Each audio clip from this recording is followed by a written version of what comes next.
This program is proudly brought to you by the YJFL Live Official app. With live scores, team stats, player stats and much more. Everything you need for the YJFL in the palm of your hand. Download it from the App Store today.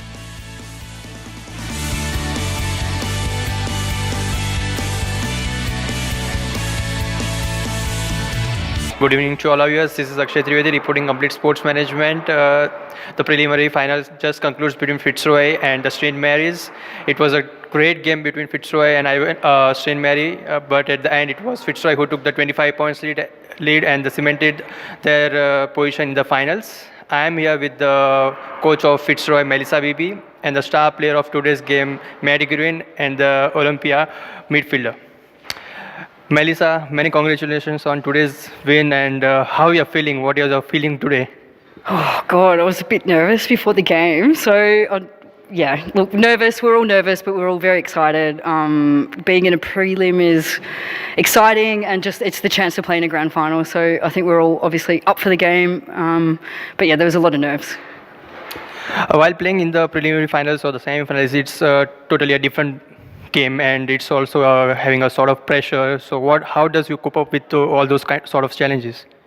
In the grand final? It'll be another step up. So we'll have to try and step up again.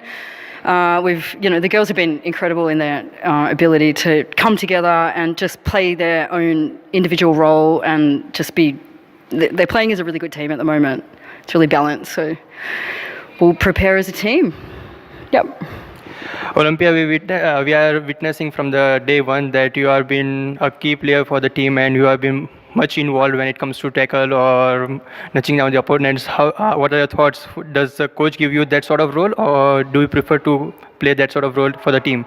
I think Mel's kind of really helped me grow as a player and she's really pushed me and encouraged me tackling, and I think along the season I've just kind of grown into the position of being able to tackle, and I think it's really well. I thank Mel and thank you. Yeah. Sweet. So rather than kicking the goals, so you would like to be involved in as a team player or just to want to be a dominant player against opponents? Ollie plays in the forward line, but she plays like a defensive role. So she was playing on one of their best players, number 12 today, who was running off the half-back line. So we put Ollie on her to stop her running through the centre bounce, and she absolutely stopped her in the third quarter. Very good. Many congratulations of kicking the 5 goals in the preliminary finals. How you're feeling?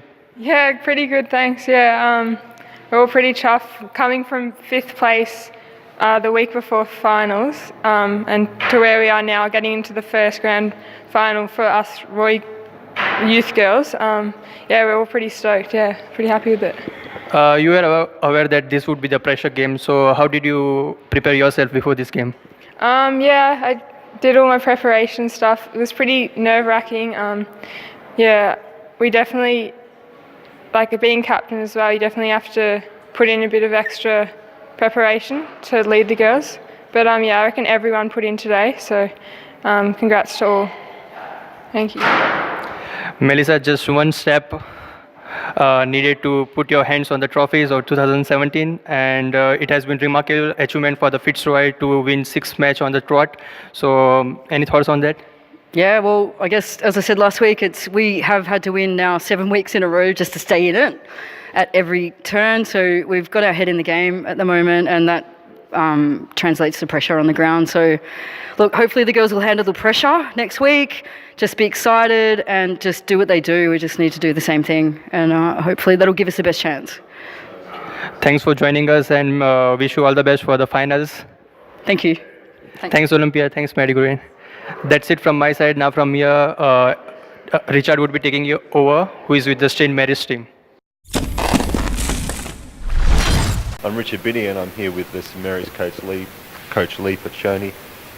Lee, look, you matched them all day. It was just that third quarter, just a few of their really good players just took you apart, and it was so hard to come back from there. Correct, Richard. I think for the first half we were nice and solid. We were only down by 5 points going into the half, but through there. I think we had our matchups right, and unfortunately the third quarter, just broke us. They broke us open. We got a very good player in number 11 and number 3. I think they sort of took it away there for a bit. The girls sort of dropped off a little bit. But in saying that, then the last quarter they fought it out. I think we probably outscored them in the last quarter. I'm not 100% sure on that, but getting their last goal there probably was a little bit just icing on the cake for them. But it was nice to probably till then keep them to 1 goal. But I think our matchups, the third quarter just got us. Yeah, I agree. You certainly didn't go away. You persevered to the end, but you got a little bit unlucky, I hear. It seems like the flu season struck your team throughout the week. Yeah, I think at the end of the day, like to the girls' credit, we went through, we finished second. It's unfortunate that we bowed out this way with a couple of final losses, but not many of our girls have played finals before in the last 4 years since they've started. So it's unusual territory for them. It's something that they can reflect on. Like I said, there's, I've already got I had 28 on the list this year, and I think I've got about probably 20 of those girls that will probably play under 8 youth girls again next year. So, technically they're under 16 girls, and they've come up and played up above their weight, and, they did a pretty good job finishing second on the ladder, played 2 finals. But they were a good side for Troy. So. And of course, you do have some really good players of your own.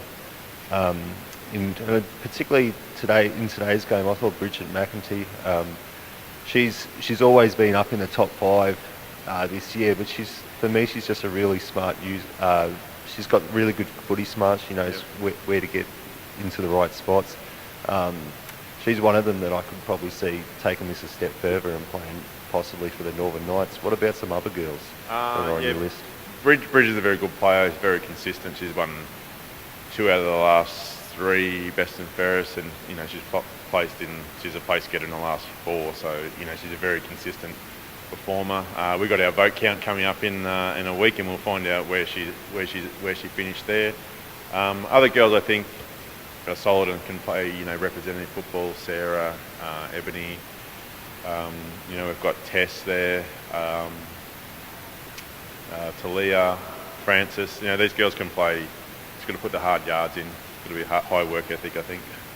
Well, it'll be good to see how the girls go next year when they'll be in their own age division. Yep. Bad luck on today's loss, but you should be very proud of your season that your girls have had. To finish second is such a magnificent effort. Thanks, Richard. Thanks for all the interviews that we've had together since round 1. I've enjoyed it. It's something different, and for the girls, I'm very proud of them. So thank you. Cheers, Lee. Once again, it was Fitzroy, the winners in the preliminary final over the St Mary's Borough. I'm Richard Binney for Complete Sports Management. This has been another Complete Sports Management production.